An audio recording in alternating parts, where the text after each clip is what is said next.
Actor சூர்யாவுடைய அடுத்தடுத்த படங்கள பத்தி ஏகப்பட்ட அப்டேட்ஸ் கிடைச்சிருக்குங்க. அதெல்லாம் என்ன அப்படிங்கிறத ஃபர்ஸ்ட் நம்ம பாத்துரலாமா? அதுல ஃபர்ஸ்ட் சூர்யா 46 படத்த எடுத்துக்கிட்டோம் அப்படின்னா, இந்த படத்துடைய அடுத்த ஷெட்யூல் வந்து கோயம்புத்தூர் அண்ட் ஊட்டில எடுக்க போறாங்க அப்படிங்கிற மாரி ஒரு நியூஸ் ஒண்ணு கிடைச்சிருக்கு. சோ மோஸ்ட்டா அந்த படத்தோட ஷூட்டிங் வந்து பாத்தீங்கன்னா ஹைதராபாத்ல தான் போயிட்டு இருந்தது. இப்ப தமிழ்நாட்டிலுமே பாத்தீங்கன்னா ஒரு சில போர்ஷன்ஸ்ல எடுக்க போறாங்க. அண்ட் இப்ப சூர்யா வந்து பாத்தீங்கன்னா கருப்பு படத்துக்காக ஒரு 3 நாள் டேட் வந்து குடுத்திருக்காரு. அந்த பேட்ச் ஆஃப் ஷூட் வந்து போயிட்டு இருக்கு அப்படிங்கிறத சொல்லிருந்தோம் இல்லையா? சோ அதுக்காக சூர்யா வந்து பாத்தீங்கன்னா 3 நாள் டேட் குடுத்திருக்காராமா. சோ மேபி அத முடிச்சிட்டு இந்த சூர்யா 46 படத்துக்கு அவர் வரதுக்கும் வாய்ப்புகள் இருக்கு. அண்ட் அடுத்து சூர்யா 47 படத்தை எடுத்துக்கிட்டோம் அப்படின்னா மலையாளம் இயக்குனரான ஜீத்து மாதவன் அவர் தான் படத்தை டைரக்ட் பண்றாரு. அண்ட் நம்ம ஏற்கனவே சொல்லியிருந்தோம் இந்த படத்துக்கான ஷூட்டிங் வந்து டிசம்பர் 10 அல்லது 11ல இருந்து ஸ்டார்ட் பண்ண போறாங்க அப்படிங்கறத சொல்லியிருந்தோம் இல்லையா? சோ இப்ப வர நியூஸுமே அதான் சீக்கிரமா இந்த படத்துக்கான அனௌன்ஸ்மெண்ட்டுமே எதிர்பார்க்கலாம் அப்படிங்கிற மாதிரி சொல்றாங்க. அண்ட் அதே மாதிரி இந்த சூர்யா 47 படத்துக்காக ஒரு ப்ரோமோ கட்டு ரிலீஸ் பண்ண போறாங்க அப்படிங்கிற மாதிரி ஒரு நியூஸ் ஒன்று கிடைச்சிருக்கு. சோ இப்பதான் எந்த படத்தின் அனௌன்ஸ்மெண்ட் வந்தாலும் ஒரு ப்ரோமோ வருது இல்லையா? சோ அதே மாதிரி இந்த படத்துக்குமே ஒரு ப்ரோமோ ஒன்று எடுக்க போறாங்க அப்படிங்கிற மாதிரி சொல்லப்படுது.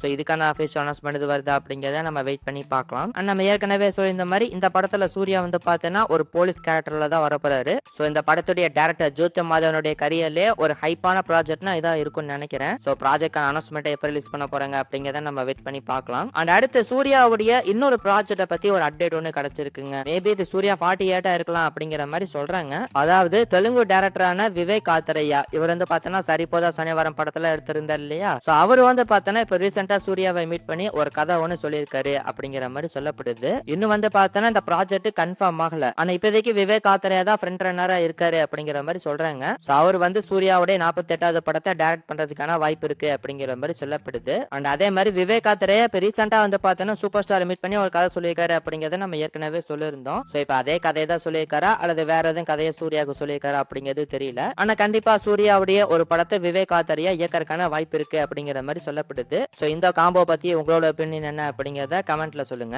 அண்ட் இது போக சூர்யா வந்து பார்த்தனா ஒரு ப்ரொடக்ஷன் கம்பெனி புது ப்ரொடக்ஷன் கம்பெனி ஸ்டார்ட் பண்ண போறாரு. லகரம் அப்படின்னு டைட்டில் வைக்க போறாங்க அப்படிங்கறதெல்லாம் நம்ம ஏற்கனவே சொல்லியிருந்தோம். அண்ட் அதையுமே சீக்கிரமா அனௌன்ஸ்மெண்ட் பண்ணிடுவாங்கன்னு நினைக்கிறேன். வெயிட் பண்ணி பார்ப்போம்.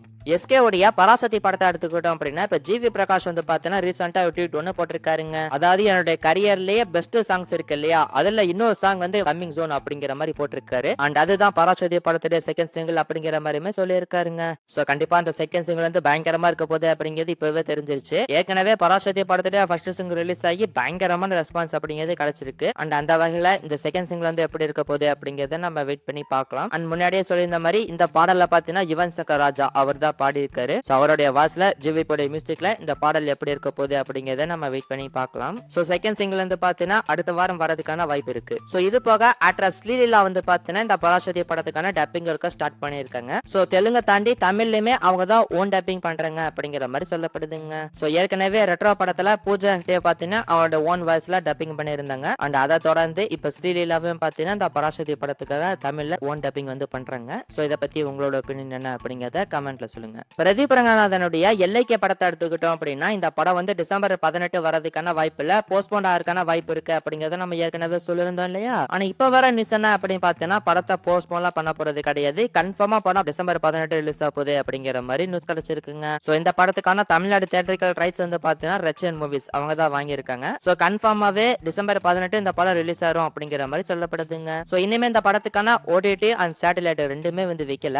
இருந்தாலுமே படத்தை டிலே பண்ண வேணாம், ரிலீஸ் பண்ணிடலாம், ரிலீஸ் பண்ணிட்டு பிசினஸ் பாத்துக்கலாம் அப்படிங்கிற மாதிரி plan பண்ணிருக்காங்களாமா. So Tamil Nadu theatrical rights ரெச்சன் வாங்கி இருக்கிறதுனால மேபி கலைஞர் டிவி பாத்தீங்கன்னா இந்த படத்துக்கான சேட்டலைட் ரைட்ஸ் வாங்குறதுக்கான வாய்ப்புகள் இருக்கு. அண்ட் ஓடிடி ரைட்ஸ் பொறுத்த வரைக்கும் படம் ரிலீஸ் ஆனதுக்கு அப்புறமா தான் தெரிய வரும். அண்ட் அதே மாதிரி பார்த்து இந்த படத்துடைய செகண்ட் சிங்கிள வந்து சீக்கிரமா ரிலீஸ் பண்ண போறாங்க அப்படிங்கிற மாதிரி சொல்லப்படுது. இந்த வாரம் எண்டுக்குள்ள ரிலீஸ் பண்றதுக்கான வாய்ப்புகள் இருக்கு. சோ இந்த மாதிரி எல்லைக்கு படத்தோட வேலைகள் எல்லாம் பாத்தீங்கன்னா போயிட்டு இருக்கு. சோ சீக்கிரமாவே பாத்தீங்கன்னா இந்த படம் டிசம்பர் 18 தான் ரிலீஸ் ஆக போகுது அப்படிங்கறது இன்னொரு கன்ஃபார்ம் பண்ணுவாங்கன்னு நினைக்கிறேன். வெயிட் பண்ணி பார்ப்போம். அண்ட் இந்த எல்லைக்கு அப்புறமா பிரதீப் ரங்கநாதன் பண்ண போற அடுத்த ப்ராஜெக்ட் பத்தி ஒரு அப்டேட் ஒன்று கிடைச்சிருக்கு. அண்ட் அந்த வகையில பாத்தீங்கன்னா ஏஜெஸ் என்டர்டைன்மெண்ட் அவங்க தான் படத்தை ப்ரொடியூஸ் பண்ண போறாங்களாமா. லவ் டுடே டிராகன் படத்தை வந்து தியேட்டர் டைம் கொலாபரேஷனா பிரதீப் ரங்கநாதனுக்கும் ஏஜெஸ்க்கும் இந்த படம் பாத்தீங்கன்னா இருக்க போகுது. அண்ட் அதே மாதிரி இந்த படம் வந்து பாத்தீங்கன்னா பிரதீப் ரங்கநாதனுடைய கரியர்ல ஒரு ஹை பட்ஜெட் பிலிமா இருக்கும் அப்படிங்கிற மாதிரி சொல்லப்படுதுங்க. நம்ம ஏற்கனவே சொல்லியிருந்தோம் பிரதீப் ரங்கநாதன் வந்து ஒரு சைஃபை பிலிம் எடுக்கிறதுக்கு பிளான் பண்ணிருக்காரு. அவருடைய ட்ரீம் ப்ராஜெக்ட் அதுதான் அப்படிங்கறதெல்லாம் நம்ம ஏற்கனவே சொல்லியிருந்தோம். சோ மேபி அந்த ப்ராஜெக்டை இவர் எடுக்கிறதுக்கும் வாய்ப்புகள் இருக்குன்னு நினைக்கிறேன். அண்ட் அதே மாதிரி இந்த படத்திலுமே ஹீரோ வந்து பிரதீப் தான், டைரக்டரும் வந்து பிரதீப் தான். லவ் டுடே படத்துக்கு அப்புறமா அவரோட டைரக்ஷன் வந்து நம்ம பார்க்க போறோம். அண்ட் இந்த ப்ராஜெக்ட்கான அனௌன்ஸ்மெண்ட் வந்து பாத்தீங்கன்னா இன்னும் 2 வாரத்துக்கு வருஷத்துக்குள்ள நம்ம எதிர்பார்க்கலாம் அப்படிங்கிற மாதிரி சொல்றாங்க. அண்ட் படத்தோட ஷூட்டிங் பொறுத்த வரைக்கும் பாத்தீங்கன்னா அடுத்த வருஷம் தான் ஸ்டார்ட் பண்ற மாதிரி இருக்கும். ஸோ இந்த ப்ராஜெக்ட் பத்தி உங்களோட ஒப்பீனியன் என்ன அப்படிங்கிறத கமெண்ட்ல சொல்லுங்க. இதுக்கான அஃபிஷியல் அனௌன்ஸ்மெண்ட் இது வருதா அப்படிங்கிறத நம்ம வெயிட் பண்ணி பார்ப்போம்.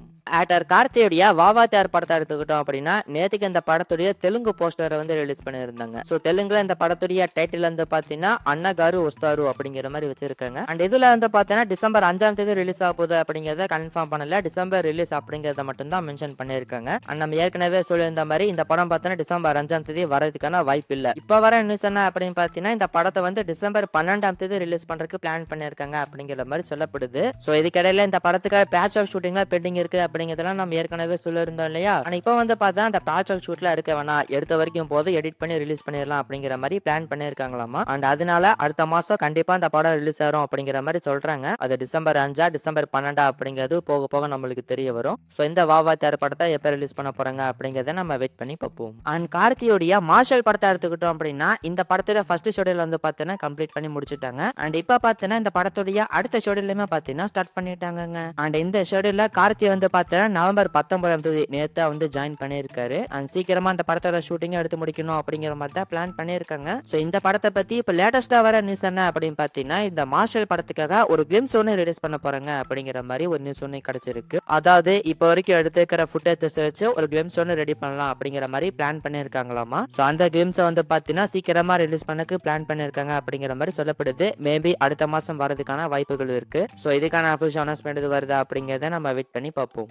ஆக்டர் துல்கர் சல்மானுக்கு இப்ப ரீசெண்டா தான் வந்து பாத்தீங்கன்னா காந்தா படம் தியேட்டர்ஸ்ல ரிலீஸ் ஆயிருந்துச்சு. சோ அந்த படத்துக்கான மூவி ரிவ்யூ அன்னைக்கே நம்ம சேனல்ல போட்டாச்சு. சோ பார்க்காதவங்க லிங்க் எல்லாம் ஃபர்ஸ்ட் கமெண்ட்ல கொடுத்திருக்கேன், போய் பாருங்க. அண்ட் அடுத்து துல்கர் சல்மானுக்கு ரிலீஸ் ஆக போற படம் வந்து பாத்தீங்கன்னா அயன் கேம் திரைப்படம் தான். இப்ப இந்த படத்துக்கான ஷூட்டிங் வந்து பாத்தீங்கன்னா போயிட்டு இருக்கு. அண்ட் ரீசெண்டா இந்த படத்தை பத்தி துல்கர் சல்மான் என்ன சொல்லியிருக்காரு அப்படின்னு பாத்தீங்கன்னா இந்த படம் வந்து ஃபுல் அண்ட் ஃபுல்லா ஒரு கமர்ஷியல் வைப்ல இருக்கும், கமர்ஷியல் பிலிமா இருக்கும் அப்படிங்கிற மாதிரி சொல்லியிருக்காரு. சோ ரீசெண்ட் டைம்ஸ்ல அவருடைய எந்த படமே பாத்தீங்கன்னா கமர்ஷியலா வந்தது கிடையாது. ஏன் இப்ப எந்த காந்தா படமே வந்து பாத்தீங்கன்னா ஒரு ஆர்ட் பிலிமா தான் வந்திருக்கு. சோ நல்ல கமர்ஷியல் வைப்ல ஒரு திரைப்படம் வந்து அடுத்ததா துல்கர் சல்மானுக்கு வரப்போகுது. அதே சமயம் இந்த படத்துல வந்து பாத்தீங்கன்னா அதிகமான கமர்ஷியல் அன்வான்டான கமர்ஷியலா இருக்க போறதே கிடையாதம்மா. இந்த படத்துடைய ஸ்கிரிப்ட்ல என்ன தேவையோ அந்த அளவுக்கு கமர்ஷியல் இருக்கும் அப்படிங்கிற மாதிரி சொல்லியிருக்காரு. சோ கண்டிப்பா கமர்ஷியல் ஃபேன்ஸ்க்குலாம் பிடிக்கிற மாதிரி திரைப்படமா இந்த அயன்கேம் திரைப்படம் இருக்கும் அப்படிங்கிற மாதிரி துல்கர் சல்மான் பாத்தீங்கன்னா சொல்லியிருக்காரு. சோ துல்கர் சல்மானுடைய ஸ்கிரிப்ட் செலக்ஷன் வந்து எப்படி இருக்கும் அப்படிங்கிறது உங்களுக்கே தெரியும். ரீசெண்ட் டைம்ஸ்ல அவருடைய எல்லா ஸ்கிரிப்ட் செலக்ஷனுமே பாத்தீங்கன்னா தரமா தான் இருந்திருக்கு. அண்ட் அந்த வகையில இந்த அயன்கேம் திரைப்படம் பாத்தீங்கன்னா ஒரு கமர்ஷியல் பிலிமா வந்து வரப்போகுது.